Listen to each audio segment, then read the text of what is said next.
Hello, Denise. How are you doing today? I'm good. How are you? I am fantastic. The first thing I would love to do is just have you introduce yourself and your role with Center County Library. Okay. My name is Denise Sticha, and I am the executive director of the Center County Library and Historical Museum. Okay, and this is I'm kind of partial to this because my mom has been a librarian her whole life. So Oh, yes, retired now, but that was her role. Uh, yep. from like the junior high school all the way up to the university level. So tell me a little bit about what Center County Library does and how the United Way actually is involved and helps you. All right. The Center County Library and Historical Museum was the first public library in Center County. We were founded in 1939 through a bequest by a woman named Elmira Humes, who donated the house that she lived in and had no descendants. She donated it to the city of Bellefonte with the idea of establishing a library. Other people in the town picked up on her vision, and the library opened in 1939 here in Bellefonte, which at that time, and still is, the county seat. We now, 80 some years later, still use the home that was donated. That stands as our administrative offices and also our genealogical and historical research collection, and houses the museum part of our organization, which is a fairly small museum that collects and displays artifacts focusing on the historic agricultural, manufacturing, and farming and domestic part of Center County life. We have our flagship library here in Bellefonte. It's across the street from the original library, and it's the building that is in currently was remodeled, I believe, in like the 1970s, but it had a long history, once as a gas station, once as an A&P grocery store, and now it's a library. We also have branch locations in the Phillipsburg area. Our Holt Memorial Library came into the county system, again, sometime in the, you know what, I'm not going to mention that because I don't remember that off the top of my head and I don't want to get it wrong. That's okay. But our Holt Memorial Library in Phillipsburg, and we also have a branch library in Center Hall that serves the Penns Valley. And then to augment all of that, we run a bookmobile, and we have been running the bookmobile since around the 1940s. The bookmobile currently stops at 19 different places throughout Center County and operates on a 4-day-a-week schedule. So that's kind of who we are in a nutshell. So a couple things come to mind. Number one, so the original building and the current building, what are the addresses of those in case anybody's curious about just stopping by and learning some history?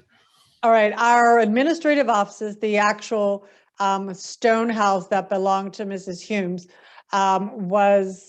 the address is 203 North Allegheny Street in Bellefonte.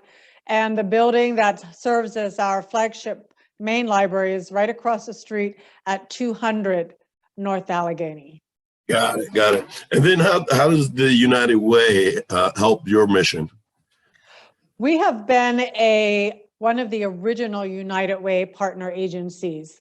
And so we have very long ties with United Way going back for many, many years. While the funding that we get from United Way is only a small part of our budget, we do receive substantial funding from the Commonwealth of Pennsylvania, from the county commissioners, and from many of our local municipalities.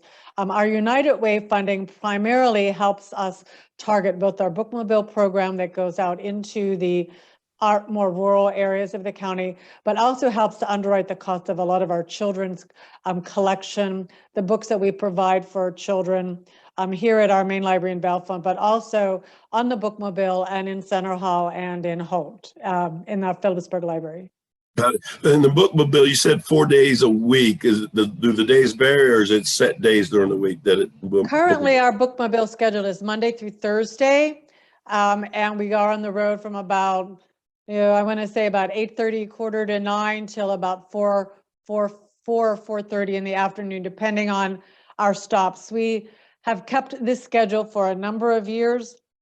We are currently thinking about revising the schedule, but with all of the intricacies and changes that happened as a result of COVID, we had to pull the bookmobile off the road for a while. We took advantage of that time to do some body work on it and some mechanical work on it. So it's now back on the road after having been off the road for pretty close to a year. So we decided that this was probably not the best time to change up the schedule. We just kind of wanted to get it back to where people were familiar to seeing it where they used to see it. Right. Yeah. It was almost like you read my mind, because I was going to ask you how COVID affected the services. Well, we were closed for probably 10 weeks in the spring and early summer of 2020, under mandate from the Pennsylvania Department of Education, which is, while we're not affiliated closely with the Pennsylvania Department of Education, our state money flows through the Department of Ed.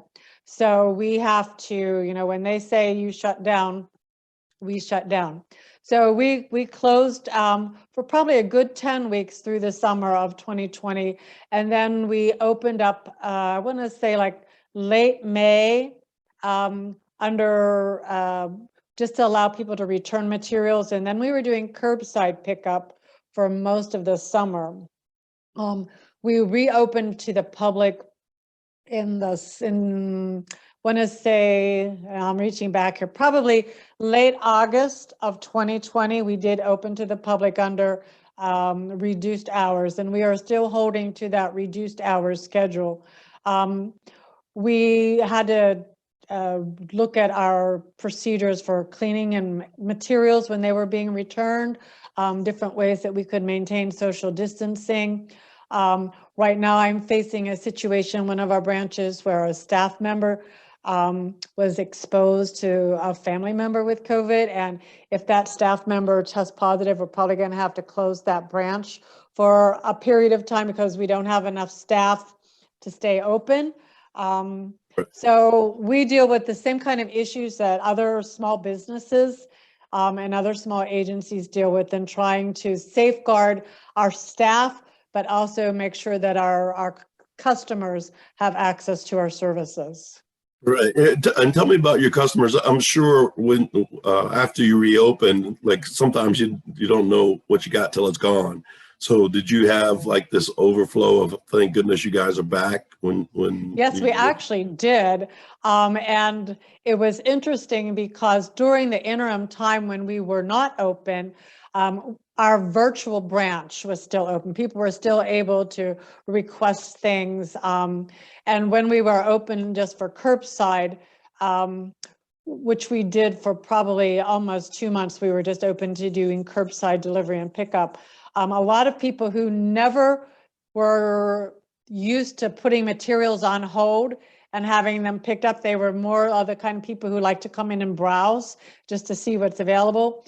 They were forced to put things on hold and because we weren't open for browsing. So it was we were very curious once we did reopen how that would play out. And I would have to say that the majority of our people, our customers who are our core users, were absolutely so grateful that we were open again for in-person services. But they still liked what they learned how to do in putting things on hold. And because we are a county system, we circulate materials from all of our branches, including the SCLO library in downtown State College. So any item that's available in any one of those locations can be sent to a pickup place that you would like. Right. And so people got used to doing that. Right. And all your services are free, correct? Absolutely, yes. And so that's one of those things where like you mentioned the United Way, but all the help that you get allows the access to the educational and learning materials, all of that. One of the things that we did notice during the COVID shutdowns, as it affected students, particularly students in the more outlying areas of the county, We maintain Wi-Fi at all of our branches, and the Wi-Fi extended into the parking lots. And we would notice that families would come and park in our parking lot to take advantage of our Wi-Fi because they didn't have access to it at home.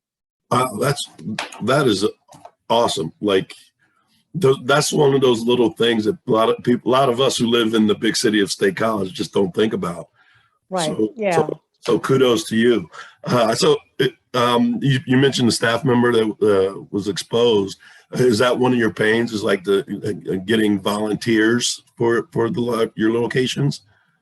We do use volunteers a lot. In fact, we're really excited about Day of Caring, which is going to be happening later this week, because we participated in Day of Caring for a while. But that's just sort of a one-time only event, one-time annual event. Our volunteers that help us on a regular basis do all sorts of things.